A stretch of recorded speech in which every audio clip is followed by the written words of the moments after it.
This video was only made possible through the very generous contributions of my patrons. Thank you.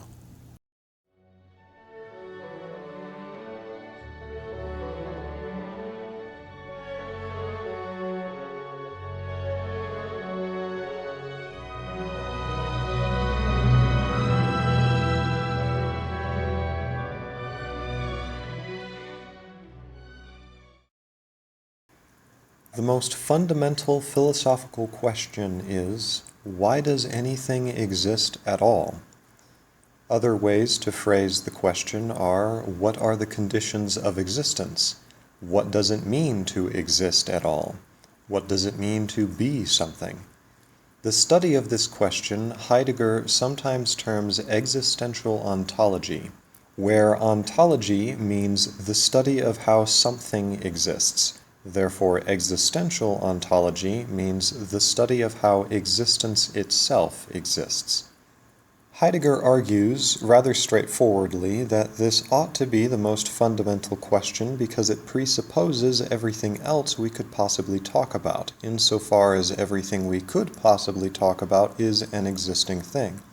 That is, exists within the set of existing things. This is obviously an excruciatingly difficult subject to articulate, especially because the majority of Western philosophy has completely neglected the issue, forcing Heidegger to contort himself oddly and invent new words and language in order to investigate the issue at all. Heidegger is willing to do this, however, because he recognized that any attempt to become conscious of one truth necessarily makes other aspects of truth obscure, just as a camera lens can only bring into focus one layer of an image at a time, while necessarily blurring all the others. For example, an explanation of one's motivations in terms of Jungian typology necessarily leaves unclear those parts of the motivation that typology cannot talk about. By revealing one thing and emphasizing its importance, one necessarily conceals and devalues another. This is especially evident in language, and Heidegger resigns himself to the fact that by inquiring into existential ontology, he necessarily makes a lot of things we're used to seeing clearly quite the opposite of that. This leads directly into the next point. The answer to the question is, because we bring things into our present view. For Heidegger, the reason things exist, as far as human beings can or reasonably should be concerned, is simply because we perceive them to be. Heidegger is thus a highly psychological and existential philosopher regarding the perceiving subject as the center of everything. Things can only exist from our point of view, and whatever existence they have apart from us is utterly irrelevant, and even nonsensical to mention.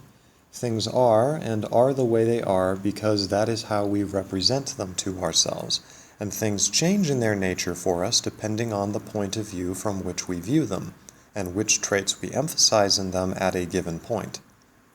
And that last sentence leads directly into Heidegger's further point that the most fundamental condition of a thing's existence for us is time. In other words, in order for a thing to exist for us, in order for us to bring it out of concealment and into existence for our subject, we are making it present to us by bringing it into our view in the present moment. That is, as I had just said, we emphasize certain traits or aspects of reality to ourselves at a given point in time. Truth is revealed and concealed to us alternatively because we can only view one thing at a time. Hence the title of Heidegger's magnum opus, Being and Time, because for Heidegger, being only occurs in terms of time. To be human is to retain in present view one's identity as a truth-revealing subject. In other words, when one is not just aware of objects, but adds to this the awareness of one's own subject as the means by which these objects have their being, and even the means by which one's own subject has being for oneself, in short, when one focuses their camera lens on themselves, placing themselves into focus through the mirror of existential ontology, we could say, revealing themselves and concealing all else, and thus understand that the reason anything exists is because they themselves exist as a perceiving subject, and thus understand that the reason anything exists is because they themselves exist as a perceiving subject. That is when one is authentically human, inasmuch as the true nature of being is being present in time for one's own subject. Then to be human is to present oneself to oneself as a being who does just this, not unlike a television screen displaying a live feed of itself. One becomes ontologically aware of one's own pure existence, and with that, the immense capacity and responsibility one has towards oneself as the revealer and concealer of their own world. This awareness is brought about by the awareness of one's own mortality, i.e., their inevitable death. For this is what awakens us to the nature of time. Suddenly there is a reference point, an end, towards which every other moment of existence or presence is counting down. The contrast of death, non-existence, brings the nature of one's own existence into sharp relief. One is thus placed in a position already described by Kierkegaard as anxiety or angst.